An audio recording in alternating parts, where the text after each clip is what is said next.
Je me souviens du bruit sec de ma tasse contre la soucoupe. C'est à ce moment précis que tout a basculé. Ce matin-là, j'étais assise à la table de la cuisine, mon vieux tablier bleu sur les genoux, quand j'ai ouvert l'application de ma banque pour vérifier si ma pension était arrivée. Mais au lieu des chiffres familiers, un gouffre, mon compte affichait un solde négatif de 1 584 €.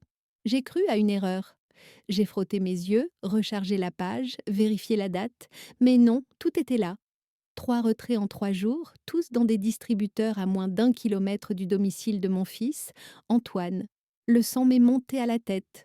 Antoine, mon garçon, celui pour qui j'avais tout fait, tout donné. Depuis la mort de son père, je l'avais soutenu coûte que coûte. C'est moi qui avais payé son école de commerce, sa voiture d'occasion et même l'acompte de son appartement. Et voilà qu'aujourd'hui, à presque 70 ans, je découvrais que mon propre fils m'avait volé. J'ai ressenti d'abord une brûlure dans la poitrine, puis un froid glacial. Pas de colère, pas encore, juste une sorte de vide, comme si on venait de m'arracher le cœur sans prévenir. Je me suis levée lentement, suis allée chercher mes lunettes et j'ai imprimé le relevé bancaire. 3 retraits de 400 € chacun. Le quatrième, de 250 € avait été fait la veille au soir, à 22h18. J'étais chez moi, seule, à lire un roman. Ma carte, elle, était dans mon sac, rangée dans le tiroir de la commode. Je suis allée vérifier. Le tiroir était entr'ouvert. La carte n'y était plus. J'ai senti mes jambes fléchir. J'ai dû m'appuyer contre le mur. Personne n'avait la clé de chez moi, sauf Antoine. Il en avait gardé un double au cas où, quand je lui avais confié les clés après mon opération du genou. Je l'ai appelé immédiatement. Allô, Antoine. Sa voix ensommeillée m'a d'abord apaisée. Maman, qu'est-ce qu'il y a? Dis-moi, tu n'aurais pas, par hasard, pris ma carte bancaire? Un silence, puis un petit rire sec. Ta carte? Pourquoi je prendrais ta carte, maman? Parce qu'il y a des retraits à ton quartier. Des retraits de 400 €. Et ma carte n'est plus là. Tu dois te tromper. Fais opposition, c'est tout. C'est sûrement un vol. Un vol? Antoine, la carte était dans mon appartement. Il n'y a pas eu d'effraction. Et toi seul as un double. Il a soupiré, agacé. Tu insinues que j'ai volé ma propre mère? Sérieusement? Je ne sais pas, Antoine, mais je veux comprendre. Tu deviens parano, maman. Tu devrais te reposer un peu. À ton âge, on oublie vite les choses. Et il a raccroché. J'ai regardé le téléphone dans ma main. Il tremblait, ses mots résonnaient encore, venimeux. À ton âge, on oublie vite les choses. Non, je n'oubliais pas. J'avais tout noté, tout compté, toute ma vie. C'est moi qui avais fait tenir cette famille, pendant qu'il gaspillait ses salaires dans des vêtements de luxe et des week-ends à Marseille. Je me suis assise, le regard fixé sur le papier imprimé. Les chiffres dansaient, mais une phrase s'est inscrite dans ma tête, claire, tranchante. S'il m'a volé une fois, il recommencera. Ce soir-là, je n'ai pas dormi. J'entendais chaque bruit de l'immeuble, chaque pas dans le couloir. J'ai rangé tous mes papiers, vérifié les relevés, bloqué mentalement chaque souvenir d'Antoine enfant. Parce que celui qui avait pris ma carte, ce n'était plus mon fils. C'était un étranger. Le lendemain matin, j'ai pris mon manteau, mon dossier, et je suis sortie. Je n'ai pas pris de taxi. J'ai marché jusqu'à la banque, le cœur battant comme avant une guerre. Je ne savais pas encore que cette marche allait changer ma vie. Mais j'avais déjà décidé une chose. Je n'allais plus jamais laisser qui que ce soit me voler ma dignité. Le lendemain, la banque était presque vide. Une odeur de café tiède flottait dans l'air, mélangée au parfum des désinfectants. Je suis entrée lentement, le dossier sous le bras, les doigts serrés sur mes papiers imprimés. Bonjour, madame, lança la jeune conseillère derrière le plexiglas. En quoi puis-je vous aider? J'aimerais comprendre pourquoi 4 retraits ont été effectués sur mon compte sans mon autorisation. Et j'aimerais aussi faire opposition sur ma carte. Elle me fit signe de m'asseoir.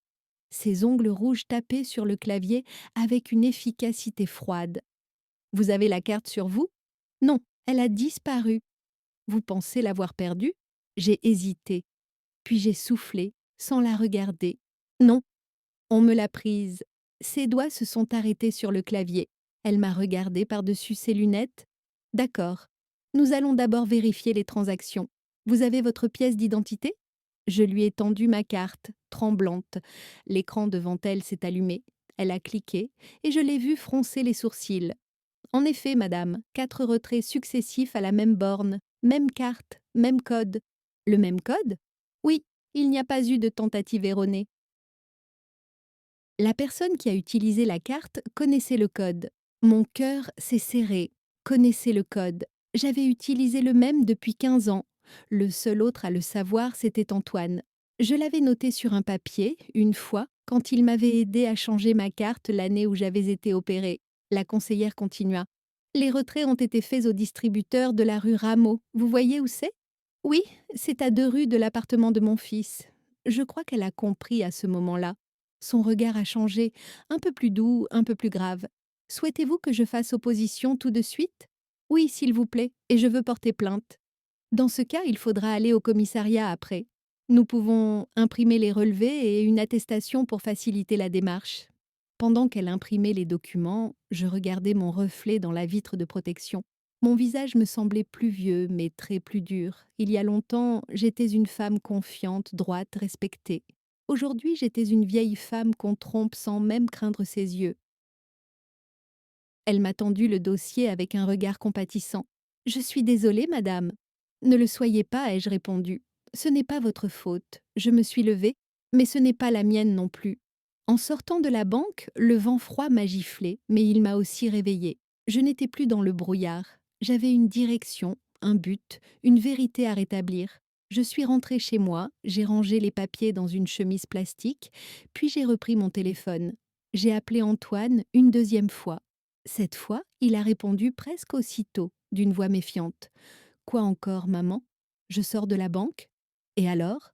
Et alors, ils ont confirmé que les retraits ont été faits avec ma carte et mon code. Un petit silence. Et, et j'ai fait opposition. Demain, j'irai à la police. » Il a éclaté de rire. « À la police? Pourquoi? Pour 1 200 euros? Tu veux que je finisse en prison? C'est ça ton but? » Mon but, Antoine, c'est que tu arrêtes. Arrêter quoi? De vivre? T'as toujours fait des histoires pour rien. J'avais besoin d'un peu d'argent, c'est tout. Je te l'aurais rendu. Tu aurais pu me le demander. Tu refuses toujours. Tu préfères faire ta victime. Antoine, ce n'est pas une victime que tu as volée. C'est ta mère. Sa voix est devenue plus dure. Si tu fais ça, je te jure, je ne te parlerai plus jamais. Tu seras seul, complètement seul. J'ai déjà été seule, Antoine. Et crois-moi, je préfère l'être que d'être volée par mon propre fils. Il a raccroché. Je suis restée debout au milieu de la pièce, le téléphone encore contre mon oreille. J'ai entendu mon cœur battre dans le silence. Il venait de me menacer de me retirer sa présence comme une punition. Mais cette fois, il ne me faisait plus peur. Je savais qu'il ne s'agissait plus d'argent. C'était une question de respect. Et le respect, j'étais décidée à le reprendre, même s'il fallait traverser l'enfer pour ça.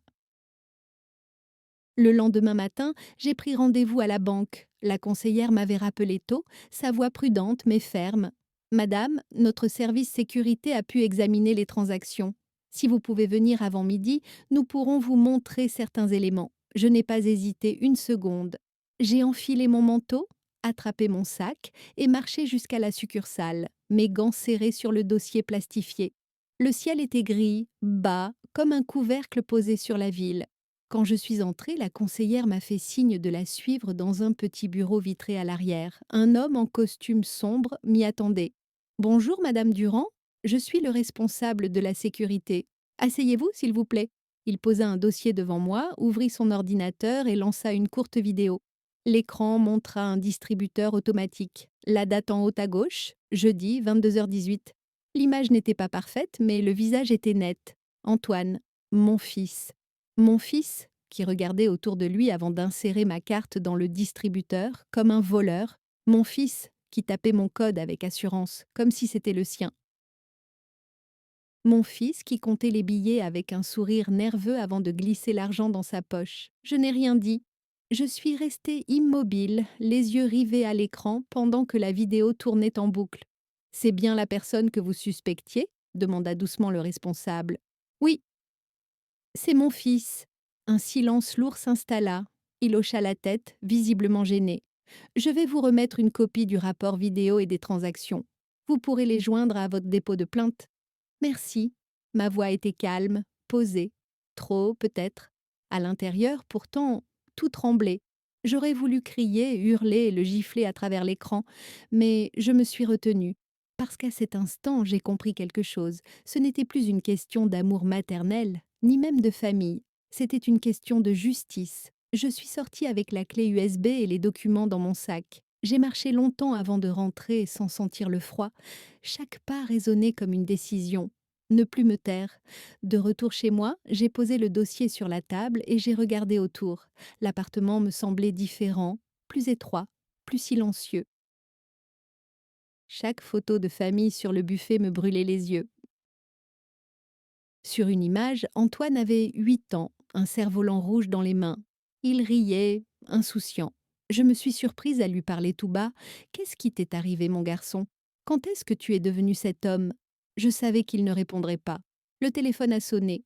Un numéro inconnu. Madame Durand, ici le commissariat du 8e arrondissement. Vous avez signalé un retrait frauduleux? Oui. Pouvez-vous passer cet après-midi avec vos documents? Nous prendrons votre déposition. J'ai dit oui, d'une voix ferme. Avant de sortir, j'ai rangé chaque preuve dans un dossier. Le relevé, la lettre de la banque, la clé USB, la copie du rapport. Puis je me suis regardée dans le miroir du couloir. Je n'étais plus une vieille femme fatiguée. J'étais quelqu'un qu'on avait trahi et qui allait riposter. Au commissariat, l'air sentait le papier humide et le café froid. L'officier qui m'a reçu avait une cinquantaine d'années, moustache fine, regard attentif. Il a écouté mon récit sans m'interrompre. Quand j'ai dit le mot fils, il a levé les yeux un instant. Ce n'est pas facile, hein? Non, mais c'est nécessaire. Je lui ai donné les preuves. Il a tout examiné, lentement, consciencieusement. Vous savez, Madame Durand, ce que vous faites, peu de gens auraient le courage de le faire. La plupart se taisent. Se taire, c'est ce que j'ai fait toute ma vie. Et regardez où ça m'a mené. Il a noté ma phrase sur son carnet, puis m'a tendu la copie du dépôt de plainte. Vous avez officiellement porté plainte pour vol et abus de confiance. Vous serez recontacté si besoin. En sortant du commissariat, le vent m'a frappé au visage. Je me suis arrêtée sur le trottoir, respirant profondément, le document serré contre ma poitrine.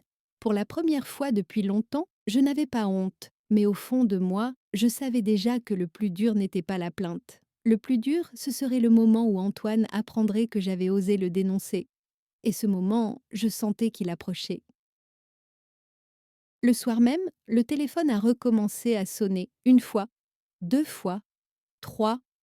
Toujours le même numéro, celui d'Antoine. Je n'ai pas répondu, mais à la 4e sonnerie, j'ai décroché.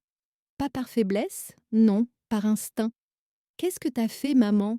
Sa voix n'était plus la même, aiguë, nerveuse, presque tremblante. De quoi tu parles, Antoine?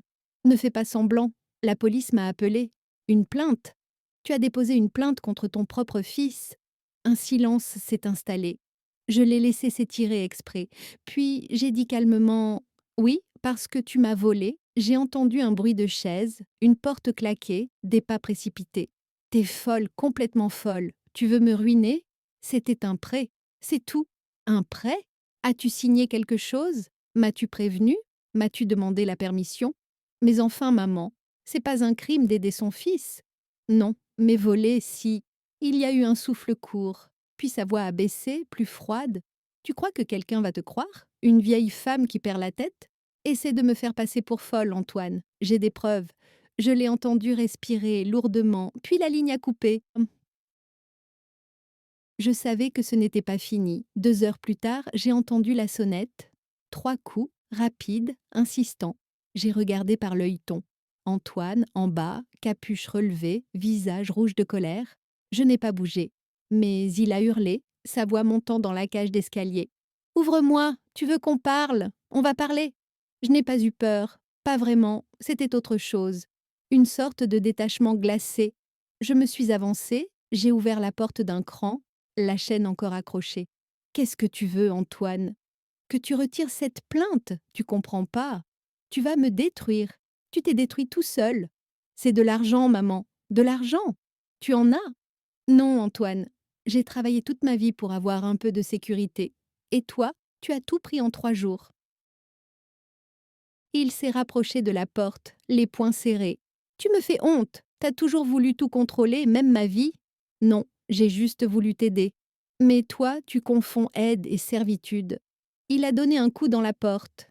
Pas violent, mais suffisant pour me faire tressaillir. Si tu ne retires pas la plainte, je jure que tu vas le regretter. C'est déjà fait, Antoine, j'ai déjà tout perdu. Nos regards se sont croisés à travers la fente, et dans ses yeux, j'ai vu quelque chose que je n'avais jamais osé reconnaître avant, du mépris. Pas de la colère d'un fils, du mépris pour ce que je représentais à ses yeux, une vieille femme inutile qu'on peut manipuler, voler, effacer. Je n'ai rien ajouté. J'ai fermé la porte, lentement. Il a frappé encore une fois, puis une autre, puis j'ai entendu ses pas s'éloigner. Le silence est revenu, lourd, étouffant. Je me suis assise au sol, le dos contre le mur, et j'ai sorti mon téléphone. J'ai ouvert l'enregistreur vocal. La conversation entière avait été enregistrée. Chaque mot, chaque menace, j'ai tout transféré dans un dossier renommé Preuve Antoine. J'ai ensuite envoyé un message au commissariat. Mon fils est venu chez moi. Il m'a menacé, j'ai un enregistrement. Quelques minutes plus tard, l'agent m'a répondu: Ne bougez pas, notez l'heure exacte. Nous viendrons demain matin pour récupérer la bande. Je me suis levée et fermé les volets, vérifié les serrures. Puis, je me suis assise dans le noir, le cœur battant. Ce n'était plus de la tristesse, ni même de la peur. C'était une sorte de paix froide, une lucidité nouvelle. J'avais passé ma vie à excuser les autres, à comprendre leurs faiblesses, à trouver des raisons. Mais cette fois, je n'allais pas pardonner. Cette fois, c'était moi contre lui. Et pour la première fois depuis longtemps, j'étais du bon côté de la vérité. Je n'ai pas dormi cette nuit-là, pas une minute. J'ai regardé les chiffres rouges de l'horloge défiler sur le mur. 2h14, 3h07, 4h52.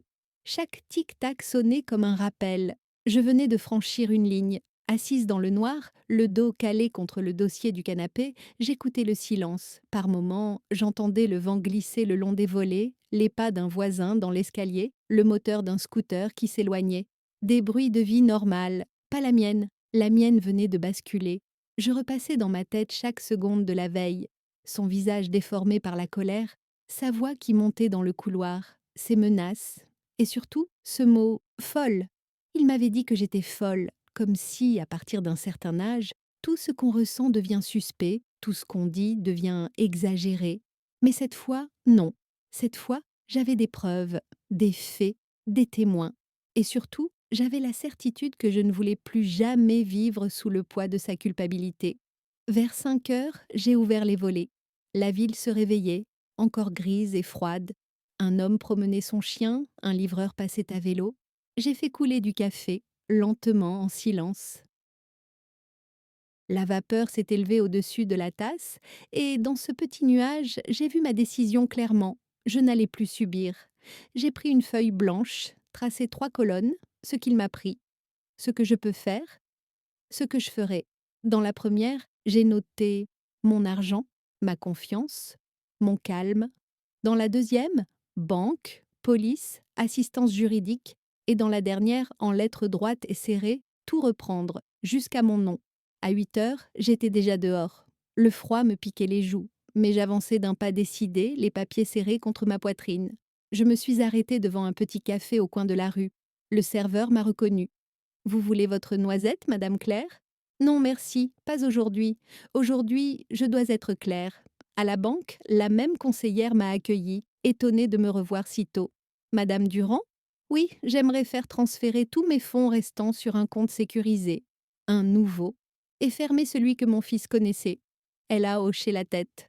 Bien sûr, vous avez les pièces nécessaires. Tout est là. Je lui ai tendu la pochette plastique. Dedans, j'avais mis chaque document, chaque relevé, chaque copie de dépôt.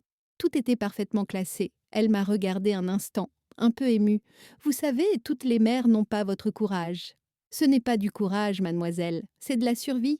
Pendant qu'elle remplissait les formulaires, je me suis surprise à penser à autre chose, à la honte. Toute ma vie, j'avais eu peur d'avoir honte de mon fils, peur du qu'en dira-t-on, peur de reconnaître l'échec d'une éducation. Mais la honte, ce n'était plus la mienne, c'était la sienne, et je venais de la lui rendre. En sortant de la banque, j'ai marché droit vers le commissariat. L'officier m'attendait, le même que la veille. Bonjour, Madame Durand. Vous avez pu récupérer l'enregistrement? Oui, et j'aimerais le déposer officiellement. Il a inséré la clé USB dans l'ordinateur, a écouté quelques secondes de la bande. La voix d'Antoine a résonné dans la pièce. Si tu ne retires pas la plainte, je te jure que tu vas le regretter. Le policier a levé les yeux vers moi. Vous avez bien fait de venir. Ce n'est plus seulement du vol, c'est de la menace. Il a tout noté, calmement. Puis il a ajouté: Vous savez, Madame Durand, on peut vous assigner un référent social, quelqu'un qui vous aiderait à gérer cette situation, à sécuriser vos comptes, vos accès, votre logement. J'aimerais bien, oui, parce que je ne veux plus jamais me sentir vulnérable. Avant de partir, il m'a tendu un papier. C'est la copie de votre plainte actualisée. Et voici la date de la première convocation de votre fils. Convocation? Oui, il sera entendu la semaine prochaine. Je l'ai remercié et je suis sortie. Le ciel s'était ouvert, un rayon de soleil perçait les nuages. Je me suis arrêtée sur le trottoir, les yeux fermés, et j'ai respiré. Je venais de passer 24 heures sans dormir, mais pour la première fois depuis des années, je me sentais vivante. Mon fils avait pris ma carte. Moi, je venais de reprendre ma liberté. Le lundi suivant, je suis retournée à la banque. Cette fois, je n'étais plus la vieille dame confuse qu'on console d'un sourire. J'étais calme, méthodique, déterminée. J'avais dormi un peu et j'avais réfléchi à tout. À mon argent, à mes papiers, à ma vie. Je n'allais plus rien laisser au hasard. La conseillère, Madame Ray, m'accueillit avec un regard de respect sincère. Bonjour, Madame Durand. Vous revoilà déjà? Oui, je veux tout mettre à plat. Compte, assurance, procuration. Et surtout, retirer toutes les autorisations associées à mon fils. Elle comprit immédiatement. Elle me conduisit dans son bureau, ferma la porte et sortit un dossier épais. Très bien, voyons cela ensemble. Vous aviez donné à monsieur Antoine Durand un mandat de retrait en cas d'urgence, c'est bien ça? Oui, une erreur que je compte corriger aujourd'hui. Elle tapa quelques lignes sur son clavier, puis me fit signer plusieurs formulaires. Chaque signature, chaque paraphe me donnait la sensation étrange de fermer une porte longtemps restée ouverte. Une à une, je les verrouillais. Voilà, à partir de maintenant, votre fils n'a plus aucun accès à vos comptes. Parfait. Et je veux transférer tout le reste sur un nouveau compte, à mon nom seul. C'est déjà en cours, dit-elle en souriant. Pendant qu'elle imprimait les documents, je l'observais. Cette jeune femme, à peine la trentaine, m'appelait Madame avec déférence, pas par politesse vide, mais par respect. Et cela m'a fait quelque chose. Parce que ce regard-là, je ne l'avais plus vu depuis longtemps. Pas chez mon fils, pas chez personne. Quand tout fut prêt, elle glissa les papiers dans une pochette bleue. Voilà, vous êtes désormais la seule détentrice de vos avoirs. Et elle hésita un instant. Vous savez, ma mère a votre âge. Elle aussi a vécu des choses compliquées avec mon frère. Je vous admire de ne pas avoir cédé. Je lui ai souri doucement. Ce n'est pas du courage, mademoiselle, c'est de l'instinct de survie. En sortant de la banque, j'ai croisé mon reflet dans la vitre automatique. Mes cheveux gris, mon manteau beige, mon regard fatigué mais clair. Je me suis dit: Tu reviens de loin, Claire. Sur le trottoir, j'ai aperçu une silhouette au loin. Antoine. Debout, adossé à sa voiture, les bras croisés. Il m'attendait. Je me suis figée une seconde, puis j'ai avancé, tête haute. Tu m'espionnes maintenant? Je veux juste te parler, dit-il sèchement. Non, Antoine, tu veux me convaincre de retirer ma plainte. Maman, tu ne comprends pas ce que tu fais. Tu détruis ma vie. Non, c'est toi qui détruis la tienne. Et tu as commencé bien avant moi. Il s'est passé la main dans les cheveux, nerveux. Écoute, j'ai eu un coup dur. Sophie a perdu son boulot, j'avais des dettes, je comptais te rembourser. Alors pourquoi mentir? Pourquoi me menacer? Parce que tu m'as mis dos au mur? Tu n'as jamais eu confiance en moi. Antoine, un voleur ne mérite pas la confiance, même s'il est mon fils. Il a baissé les yeux. Une seconde seulement. Puis, son visage s'est fermé. Tu vas le regretter, tu m'entends? Tu crois que la police va te protéger? J'ai souri tristement. Oui, Antoine. Et la loi aussi. Je l'ai contourné, lentement, sans un mot de plus. Je sentais son regard brûler ma nuque pendant que je m'éloignais. Arrivé au coin de la rue, j'ai sorti mon téléphone. J'ai ouvert l'application de messagerie et j'ai écrit au policier en charge de mon dossier. Il m'a suivi à la banque. Encore des menaces. Voici l'heure et l'endroit. J'ai joint une photo prise discrètement, de loin. On voyait sa voiture, sa silhouette. Quelques minutes plus tard, réponse: Merci, Madame Durand. Nous ajoutons cela au dossier. Restez vigilante, nous le convoquons cette semaine. Je me suis arrêtée sur un banc. Le vent faisait danser les feuilles mortes autour de moi. J'ai respiré lentement. Je n'étais plus en colère. Je n'étais plus triste. J'étais simplement libre, libre de ne plus croire à ses excuses, libre de ne plus avoir peur, libre de décider enfin de ma propre vie. Et en regardant les gens passer, pressés, absorbés dans leur téléphone, j'ai compris une chose simple. Certains enfants oublient qu'ils ont eu une mère, mais certaines mères, un jour, se souviennent qu'elles ont encore une vie. Le lendemain matin, à 8 heures précises, j'étais déjà au commissariat. Je ne voulais pas attendre que les choses me tombent dessus. J'avais appris, enfin, que l'inaction coûtait plus cher que la peur. L'air du matin était froid, presque coupant, mais j'avançais d'un pas ferme. Mon dossier sous le bras, mon manteau bien serré, j'avais l'impression d'aller à un rendez-vous avec moi-même. L'officier qui m'avait reçu les fois précédentes m'accueillit d'un signe de tête. Bonjour, Madame Durand, vous êtes ponctuelle. J'ai attendu toute ma vie, capitaine. Je crois que j'ai assez donné.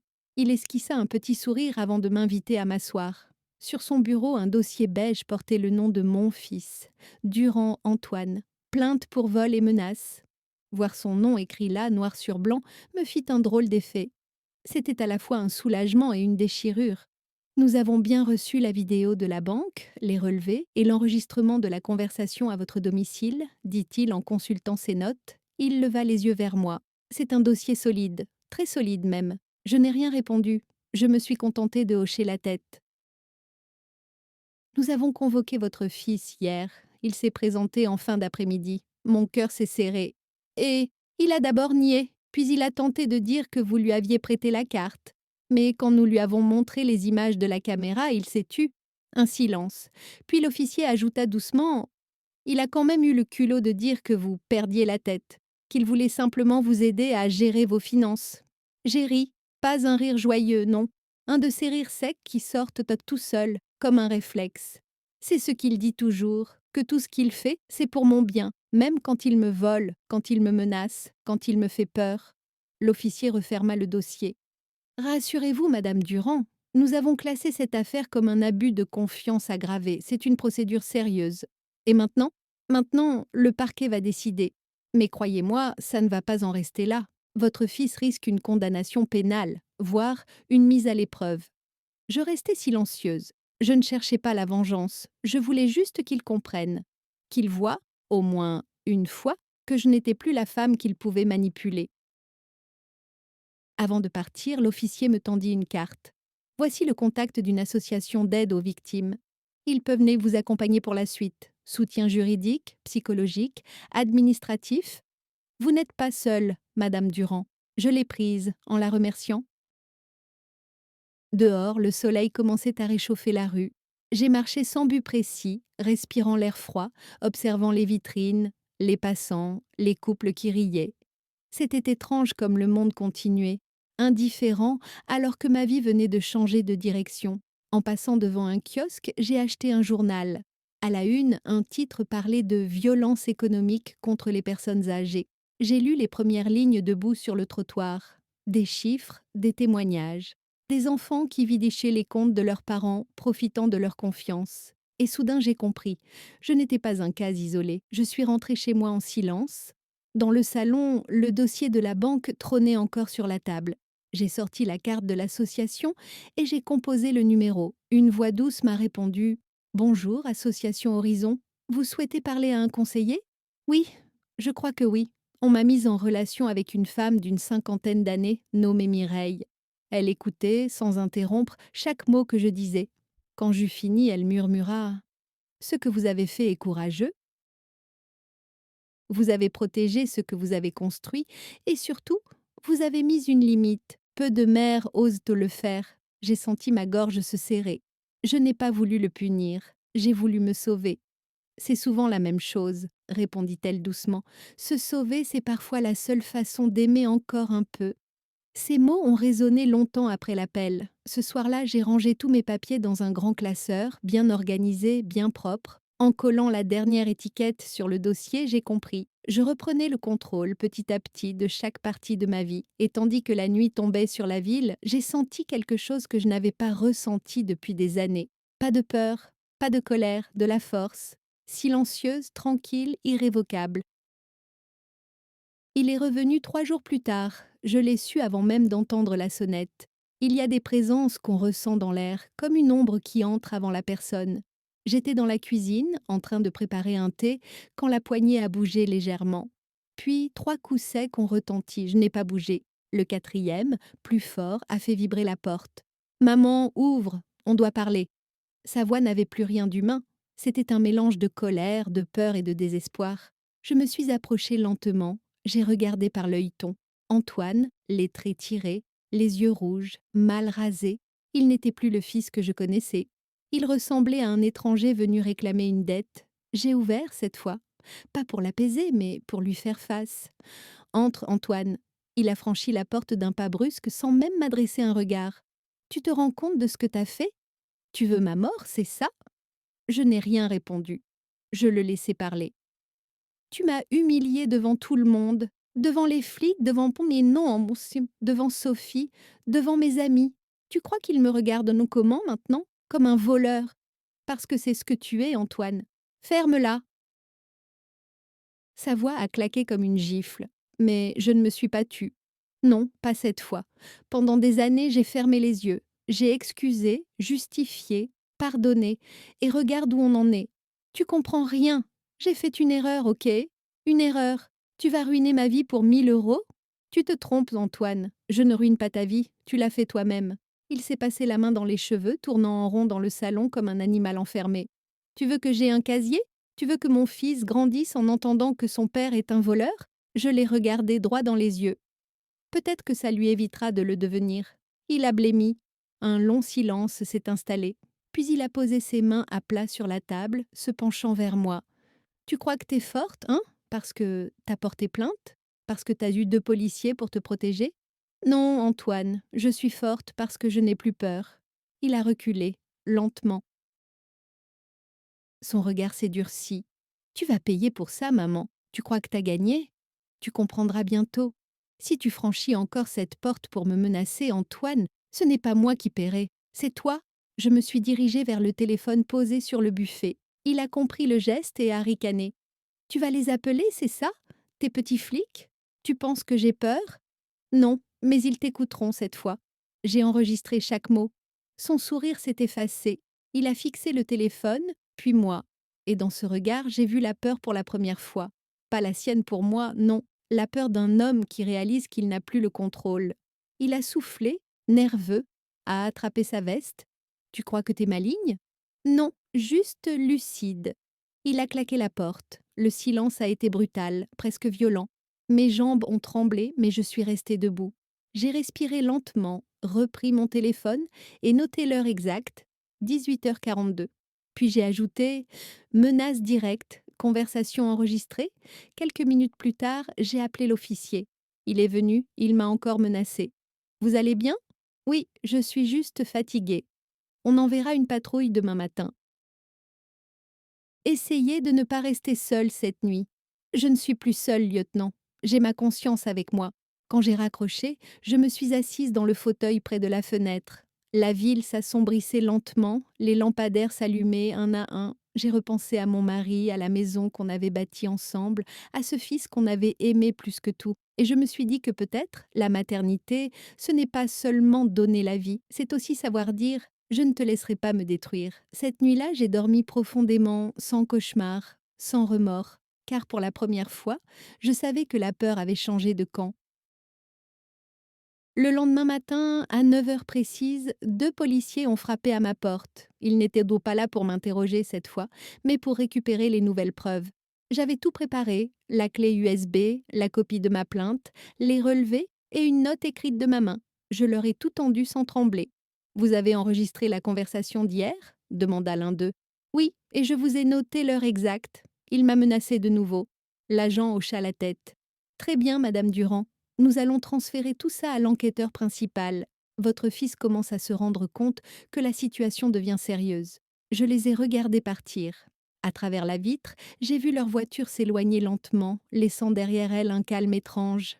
Pour la première fois depuis longtemps, je me suis sentie en sécurité. Mais ce calme n'a pas duré. En fin d'après-midi, j'ai reçu un appel de Mireille, la conseillère de l'association. « Claire, Je viens d'être contactée par l'un de nos partenaires juridiques. Votre dossier a été transmis au parquet. Ils envisagent une procédure accélérée. Accélérée? Oui.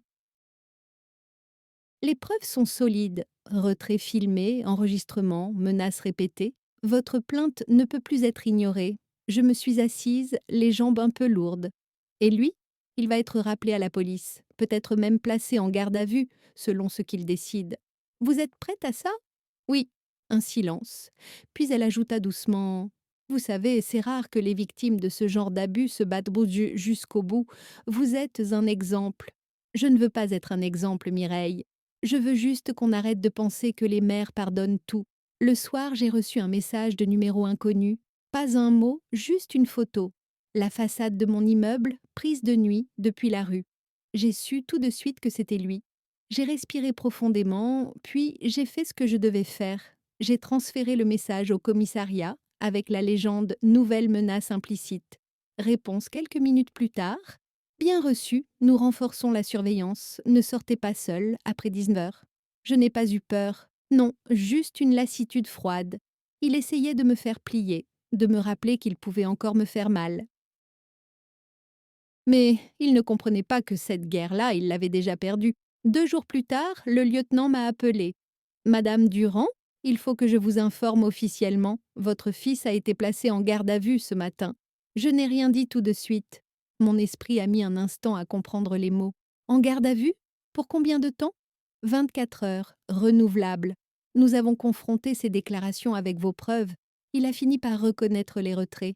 Mais il minimise toujours. Un poids s'est levé de ma poitrine. Pas de joie, pas de vengeance. Juste un souffle, un air nouveau. Et ensuite, le parquet décidera. Il y aura sans doute une audience rapide. Nous vous tiendrons informés. J'ai remercié l'officier. Puis je suis restée là, dans mon salon, seule avec le silence. Je n'arrivais pas à comprendre comment on pouvait en arriver là. Ce fils que j'avais porté 9 mois, élevé seul, aimé sans condition, face à la loi, désormais. Je me suis approchée du buffet. Sur la commode, il y avait une photo de lui, à 8 ans, tenant un cerf-volant bleu dans un champ. Il riait. Je l'ai prise dans ma main longtemps. Puis, calmement, je l'ai glissée dans un tiroir. Le lendemain, la police m'a rappelé pour me dire que l'enquête était close.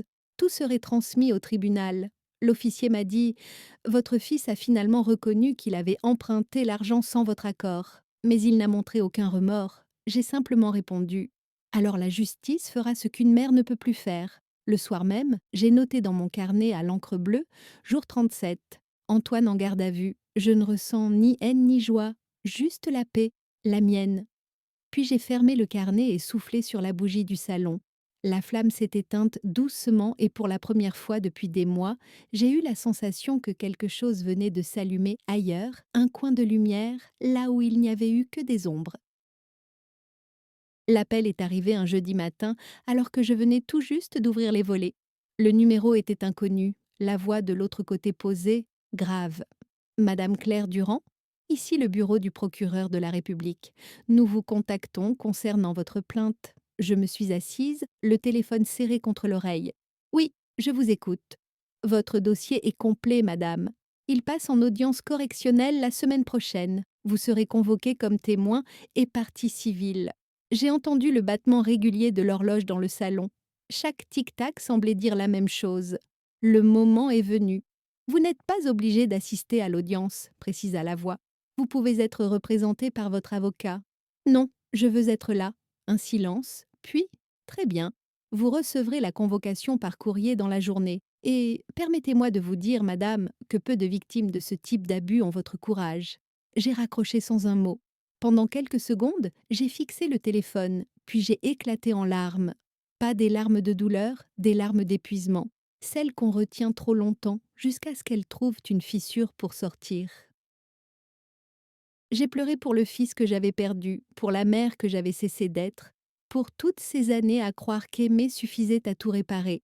Quand les larmes se sont taries, je me suis levée, me suis lavé le visage, puis j'ai ouvert le placard où j'avais rangé ma boîte de papier. J'ai sorti le dossier, la convocation, le dépôt de plainte, et j'ai tout relu, lentement, ligne après ligne. C'était ma vie, résumée dans un dossier beige, Confiance, trahison, courage, solitude. Dans l'après-midi, j'ai reçu la visite de Mireille. Elle s'est assise en face de moi, son carnet sur les genoux. Alors Claire, vous avez décidé d'y aller? Oui, je veux qu'il voie que je n'ai pas peur. Vous savez, ce n'est pas facile, lui faire face dans un tribunal. Vous n'avez rien à prouver. Si, justement, à moi-même. Elle a souri doucement. Alors allez-y, et tenez-vous droite, c'est tout ce qu'il faut. Le lendemain, j'ai reçu un appel du lieutenant Morel. Madame Durand, bonjour. Nous voulions vous informer que votre fils a été relâché sous contrôle judiciaire. Il n'a pas le droit de vous approcher ni de vous contacter. Et s'il le fait, vous m'appelez directement. Je l'ai remercié. Puis, sans prévenir, j'ai demandé Dites-moi, lieutenant, il a dit quelque chose en sortant? Un silence, puis Oui, il a juste murmuré Elle regrettera. Je n'ai pas réagi. Qu'il dise ce qu'il veut. Les mots n'ont plus de pouvoir sur moi. Le week-end est passé lentement. J'ai fait le ménage, trié mes vêtements, lavé les vitres. Des gestes simples, presque mécaniques, mais derrière chacun d'eux, il y avait une idée fixe. Tout nettoyer, à l'intérieur comme à l'extérieur. Le lundi matin, j'ai reçu une lettre de la banque, une indemnisation pour les retraits frauduleux, accompagnée d'un mot manuscrit de la conseillère. Madame Durand, nous vous présentons nos excuses pour le préjudice subi. Vous avez rappelé à beaucoup d'entre nous que la dignité ne se négocie pas. Je l'ai relu plusieurs fois. La dignité ne se négocie pas. Oui, c'était exactement ça. En fin de journée, j'ai reçu un dernier appel, numéro inconnu, encore. Mais cette fois, c'était une voix que je n'oublierai jamais. Maman... Antoine?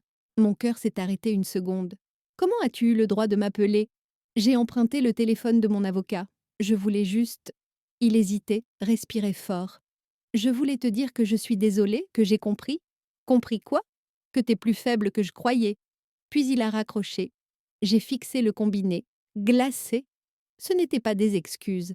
C'était encore une gifle. Mais cette fois, elle ne m'a pas atteinte. Je me suis simplement dit « Il n'a rien compris ». Et peut-être qu'il ne comprendra jamais. Le lendemain, j'ai préparé mes affaires pour l'audience. Une robe sombre, un dossier bien rangé et un regard décidé. J'ai fermé la porte de mon appartement à double tour. Je me sentais étrangement calme. Dans le miroir du couloir, j'ai croisé mon reflet. Ce n'était plus la même femme que celle qui, quelques semaines plus tôt, tremblait devant son téléphone. Non, c'était une femme qui avait retrouvé sa voix. Et cette voix, je comptais bien la faire entendre, devant lui, devant la loi, devant tout le monde. 2 jours avant l'audience, on a frappé à ma porte. 3 petits coups discrets, hésitants. Rien à voir avec les frappes brutales d'Antoine. J'ai d'abord cru que c'était le facteur, mais quand j'ai ouvert, je suis restée figée. Sophie. Elle se tenait là, tête baissée, les yeux rougis, une écharpe serrée autour du cou. Bonjour, Madame Durand. Sa voix tremblait, pas de maquillage, pas d'assurance, rien à voir avec la femme hautaine qui m'avait ri au nez quand je l'avais suppliée de raisonner Antoine. Je n'ai pas parlé, j'ai simplement ouvert un peu plus la porte. Je peux entrer 2 minutes, s'il vous plaît, je l'ai laissée passer. Elle s'est assise au bord du canapé, comme si elle n'osait pas toucher le tissu. Ses mains se tordaient nerveusement. Je sais que je n'ai pas le droit d'être ici. Antoine m'a dit qu'il avait interdiction de vous approcher et que je devais faire pareil. Mais je ne pouvais pas ne rien dire avant l'audience. J'ai hoché la tête, méfiante. Parlez, Sophie. Elle a inspiré profondément, puis les mots ont jailli d'un coup, précipités, entrecoupés de sanglots. Je ne savais pas qu'il vous avait pris autant d'argent. Au début, il m'a dit que c'était un arrangement familial, que vous l'aidiez.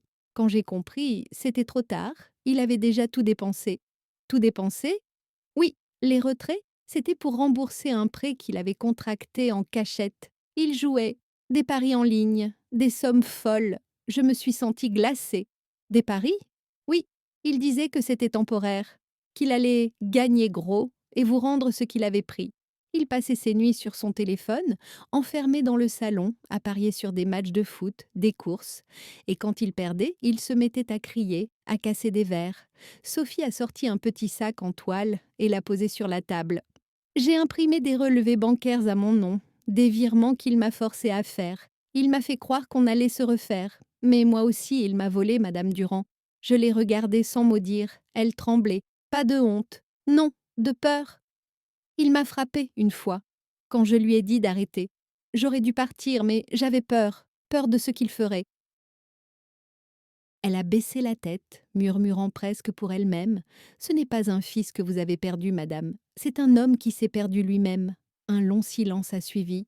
J'ai senti mes mains se détendre, sans m'en rendre compte. Je n'avais plus de colère, plus de rancune, seulement un immense vide. J'ai pris les papiers qu'elle avait posés sur la table et je les ai feuilletés. Des virements, des montants absurdes, des comptes de jeux en ligne. Tout y était. Des preuves nouvelles. Pourquoi me les donner maintenant? Parce que demain, à l'audience, il va tout nier. Il dira que c'était un malentendu. Et moi, je ne veux plus mentir. Elle a essuyé ses joues du revers de la main. Vous savez, il dit à tout le monde que vous êtes sénile, qu'il voulait juste gérer votre argent. Il s'en convainc lui-même. J'ai hoché la tête. Je le sais, mais demain, ce sera à lui de convaincre un juge. Sophie s'est levée, lentement. Vous viendrez? Oui. Alors, tenez bon. Ce que vous avez fait, peu de mères auraient osé. Avant de partir, elle s'est retournée une dernière fois, le regard plein d'une tristesse sincère. Il vous déteste, mais il vous craint. Et c'est la première fois que je le vois craindre quelqu'un. Quand elle a refermé la porte derrière elle, le silence est retombé. Je suis restée immobile un long moment, les relevés toujours entre les mains. Puis, je les ai rangés soigneusement dans mon dossier. Un détail pourtant ne cessait de me hanter. La peur dans ses yeux. Cette peur que j'avais connue, moi aussi. Celle d'aimer quelqu'un qui vous détruit lentement. Je suis allée jusqu'à la fenêtre. Dehors, le ciel s'assombrissait. Je savais que demain, tout basculerait. Et pour la première fois, je ne craignais pas ce basculement. Je l'attendais.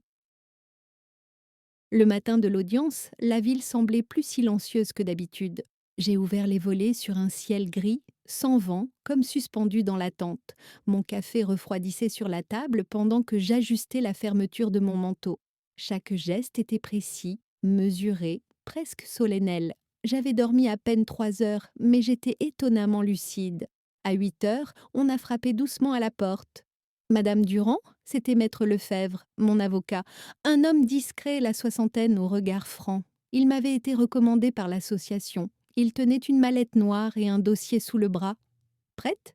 Aussi prête qu'on peut l'être quand on s'apprête à affronter son propre fils, ai-je répondu sans détour. Il m'a observé un instant avant de hocher la tête.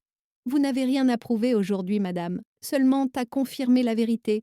Nous avons marché ensemble jusqu'au tribunal. Le bâtiment se dressait au bout de la rue, imposant, froid, avec ses colonnes qui donnent l'impression qu'on entre dans un autre monde. À l'entrée, le vigile m'a demandé ma convocation. Je l'ai tendue sans un mot. Dans le hall, j'ai vu des familles, des avocats, des journalistes, des vies entières suspendues à quelques minutes de vérité. Je me suis assise sur un banc, les mains croisées sur mes genoux. Mon avocat parlait au greffier. J'entendais les bribes de sa voix. Vol aggravé, abus de confiance, relations familiales directes, des mots lourds, techniques, qui pourtant résumaient simplement ce que j'avais vécu. La trahison d'un enfant. Quelques minutes bonnes plus tard, le greffier nous a fait signe. Salle numéro 4. Le couloir semblait interminable. Quand nous sommes entrés, il était déjà là, Antoine. Je l'ai reconnu immédiatement, même de dos. Il portait une chemise froissée, les cheveux en bataille. Il ne m'a pas regardé. Son avocat, un homme plus jeune, discutait nerveusement avec lui. Je me suis assise derrière la barrière réservée aux parties civiles. Mon avocat à ma droite. Je ne ressentais plus rien. Ni haine, ni peur, ni tristesse. Juste un calme presque surnaturel. Le juge est entré. Audience du 14 mars. Affaire Durand contre Durand. Antoine a enfin levé les yeux. Son regard a croisé le mien une fraction de seconde. Il y avait quelque chose de nouveau, d'inconfortable. Pas du remords, pas encore, mais peut-être une faille. Le juge a parlé longtemps. Les faits, les preuves, les enregistrements. Chaque détail tombait comme un couperet. Oh, et selon la vidéo, l'accusé procède à plusieurs retraits successifs avec la carte bancaire de sa mère. Les enregistrements confirment des menaces verbales et physiques. Au champ, le préjudice financier s'élève à plus de 800 €, sans restitution volontaire. Antoine baissait la tête, son avocat tentait de minimiser. Monsieur le juge, mon client reconnaît avoir utilisé la carte, mais il conteste toute intention frauduleuse. Il pensait avoir le consentement tacite de sa mère. Le juge leva un sourcil.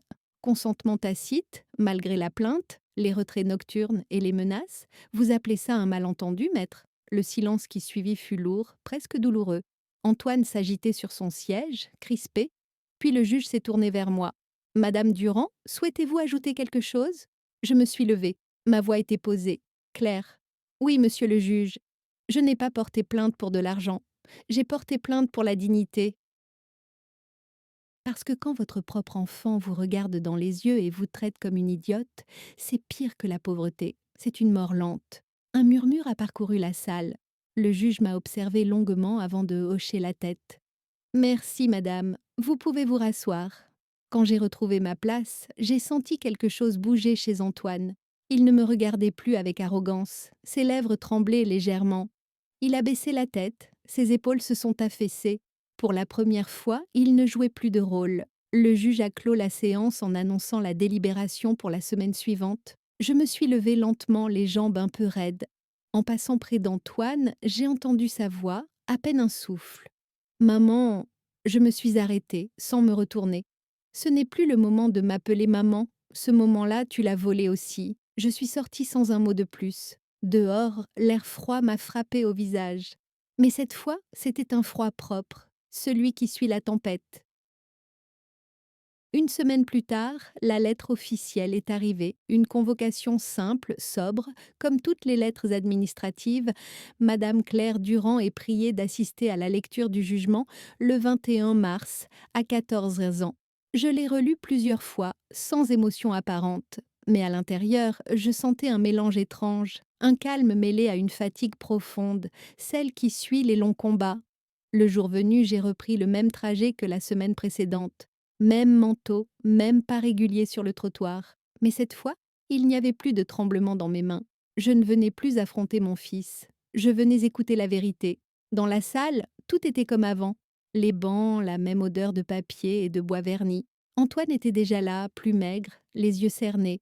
Son avocat, nerveux, feuilletait des documents qu'il connaissait déjà par cœur. Je me suis assise à la même place. Devant moi, la barrière en bois me séparait encore de lui, comme un symbole. Il a levé les yeux une seconde. Pas un mot, pas un signe, mais dans ce bref regard, j'ai vu ce que je n'avais jamais vu avant. La peur. Pas celle d'un homme arrêté, non. Celle d'un fils qui comprend enfin ce qu'il a perdu. Le juge entra. Son ton était neutre, professionnel, mais chaque mot tombait avec le poids d'une pierre. L'audience du tribunal correctionnel de Lyon, affaire Durand contre Durand, est ouverte. Il prit le dossier, le feuilleta. Après examen des faits, visionnage des enregistrements et écoute des témoignages, le tribunal reconnaît monsieur Antoine Durand coupable de vol aggravé, abus de confiance et menace sur ascendant. Le murmure dans la salle s'éteignit aussitôt. Antoine baissa la tête. Le juge poursuivit. Compte tenu de l'absence d'antécédents judiciaires et de la coopération tardive de l'accusé, le tribunal prononce une peine de 12 mois de prison avec sursis, travail d'intérêt général et interdiction de tout contact avec la victime pour une durée de 2 ans. Je n'ai pas bougé. Ma respiration était lente, contrôlée. J'avais cru que j'allais ressentir une explosion de soulagement ou de tristesse. Mais non, rien qu'un grand vide silencieux, presque apaisant. Le juge s'adressa à moi. Madame Durand, souhaitez-vous que le tribunal statue sur les dommages et intérêts? Non, monsieur le juge, je ne veux rien. L'argent, je l'ai déjà perdu. Ce que je voulais, c'était qu'il comprenne. Le juge hocha la tête, respectueux. C'est noté. Il se tourna vers Antoine. Monsieur Durand, avez-vous quelque chose à ajouter? Un long silence. Antoine se leva lentement. Ses mains tremblaient. J'ai rien à dire. Puis il a levé les yeux vers moi, les lèvres serrées. Je voulais juste que tu saches que... Sa voix s'est brisée. Il a avalé sa phrase, s'est rassis. Le juge frappa son marteau. L'audience est levée. Le brouhaha a repris dans la salle. Les avocats rangeaient leurs dossiers, les bancs grinçaient. Moi, je suis restée assise. Quelques secondes encore, je le regardais, lui, et j'ai compris que ce moment serait le dernier. Il m'a lancé un regard, comme un appel muet, mais je n'ai pas répondu. Je me suis simplement levée, droite, le dos bien tenu. J'ai marché jusqu'à la porte, mes pas résonnant sur le sol. À la sortie, le vent soufflait fort. Je me suis arrêtée sur les marches du tribunal et j'ai levé le visage vers le ciel. Pour la première fois depuis des mois, j'ai inspiré profondément sans que rien ne me serre la poitrine. Mireille m'attendait un peu plus loin. Alors, il est condamné. Et vous, comment vous sentez-vous? Vivante? Elle m'a souri, puis a posé une main sur mon bras. Vous savez, Claire, il y a des victoires silencieuses qui valent plus que toutes les batailles. J'ai hoché la tête, et dans le reflet d'une vitre, j'ai vu mon visage. Les rides, la fatigue, les cernes, mais aussi cette lumière nouvelle dans le regard, celle d'une femme qui s'est relevée. Ce soir-là, en rentrant chez moi, j'ai retiré la dernière photo d'Antoine du buffet. Je ne l'ai pas déchirée. Je l'ai simplement rangée dans une boîte, au fond du tiroir, parce qu'il faisait partie de mon histoire, mais plus de ma vie.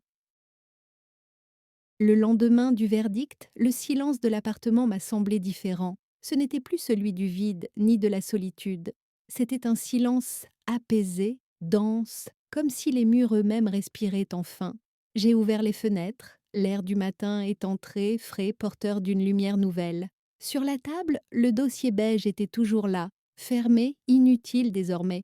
Je l'ai effleuré du bout des doigts avant de le ranger dans un tiroir. Ce dossier, c'était mon passé, mes preuves, mes peurs, ma colère. Je n'en avais plus besoin. J'ai préparé du café. En versant l'eau chaude, j'ai remarqué que mes mains ne tremblaient ne plus. C'était un détail, mais c'est souvent dans les détails qu'on mesure la paix retrouvée. Dans la matinée, le téléphone a sonné. Un numéro inconnu encore. J'ai hésité avant de décrocher. Madame Durand? Ici le cabinet de maître Lefebvre. Oui, le jugement a été transmis officiellement au parquet. L'affaire est close. Vous recevrez la notification écrite sous 3 jours. Merci, maître. Il a marqué une pause. Vous savez, vous avez fait ce que beaucoup n'auraient le pas osé. Ce n'est pas seulement une victoire judiciaire. C'est une délivrance morale. Oui, ai-je murmuré. C'est exactement ça. Une délivrance. Après avoir raccroché, je suis restée un moment devant la fenêtre. Le monde dehors continuait à tourner. Des enfants sortaient de l'école, un facteur sifflait, une voisine promenait son chien.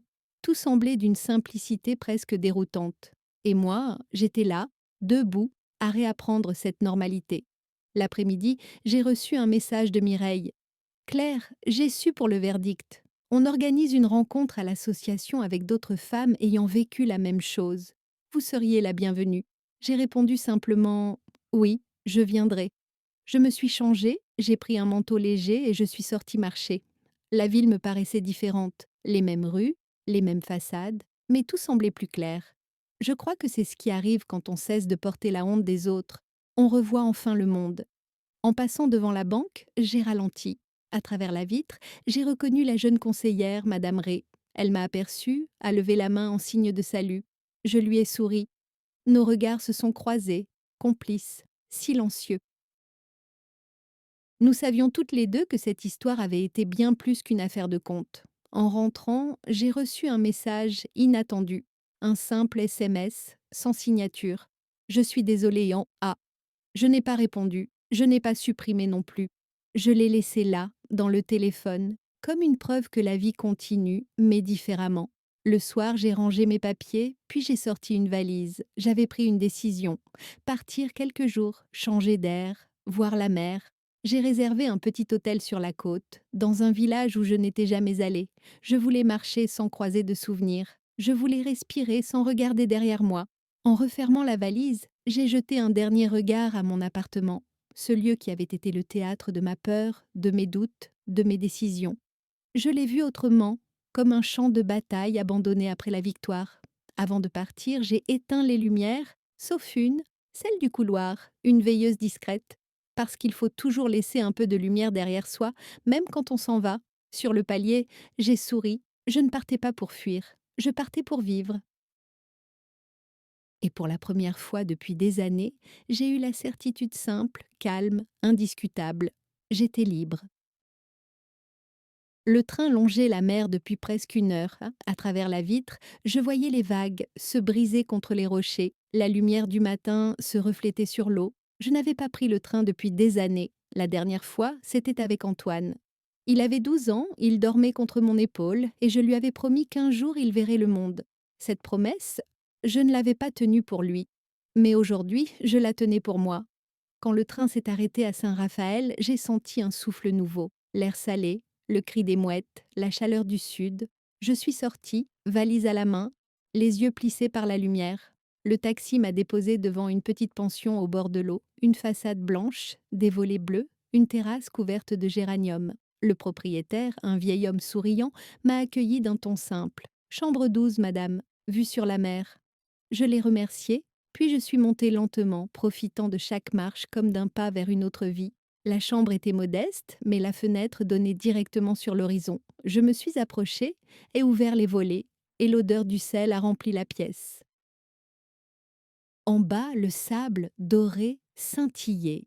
J'ai laissé tomber ma valise. Je me suis assise sur le lit et j'ai respiré profondément. Pas pour calmer mon cœur, pour sentir qu'il battait encore. L'après-midi, je suis descendue sur la plage. J'ai enlevé mes chaussures, marché pieds nus sur le sable chaud. L'eau était froide, vivante, et quand elle a touché mes chevilles, j'ai fermé les yeux. Des images ont surgi, la porte claquait, la peur, la banque, le tribunal. Mais au lieu de me faire mal, elles se sont dissipées, comme emportées par la marée. Je me suis dit que la mer est un peu comme la vérité, parfois violente, parfois calme, mais toujours capable de tout effacer pour laisser place à autre chose. Au coucher du soleil, je me suis assise sur un rocher, les pieds poués dans l'eau. J'ai sorti un petit carnet, celui où j'avais noté chaque détail de l'affaire. Je l'ai ouvert à la dernière page blanche et j'ai écrit Jour 100. Je ne suis plus la mère d'un voleur. Je suis la femme qui a dit non. J'ai arraché la page, l'ai pliée soigneusement et laissé partir dans le vent. Elle a flotté un instant avant de tomber dans l'eau et de disparaître. La nuit est tombée doucement, enveloppant la plage d'un calme presque sacré. J'ai marché encore un peu, seule, les pieds dans le sable. Et pour la première fois depuis longtemps, je ne pensais plus à ce que j'avais perdu, mais à tout ce que j'avais retrouvé. La paix, la force, le respect de moi-même. En remontant vers la pension, j'ai croisé un jeune couple. Ils riaient, main dans la main. Le garçon a tenu la porte pour moi. Bonne soirée, madame. Merci, mon garçon. Profite de ta vie et n'oublie jamais de respecter ceux qui t'ont appris à la vivre. Il a souri sans comprendre, mais moi, j'ai compris. Plus tard, allongée dans mon lit, j'ai regardé la mer par la fenêtre ouverte. La lune dessinait sur l'eau une route d'argent comme un chemin vers l'infini. Je me suis dit que j'avais assez marché pour une vie entière. Maintenant, il était temps de me reposer. Et juste avant de fermer les yeux, j'ai murmuré « J'ai perdu un fils, mais j'ai retrouvé ma liberté ». Le vent s'est engouffré dans la chambre, soulevant doucement le rideau. C'était comme une réponse du monde, un souffle léger, presque un merci. Alors, à celles et ceux qui m'écouteraient, à tous ceux qui ont un jour baissé les yeux devant l'injustice, je dirais simplement « Ne laissez jamais personne vous voler le respect de vous-même. Le respect ne se demande pas, il se reprend. Si vous pensez comme moi, abonnez-vous, parce que les silences qu'on brise changent des vies.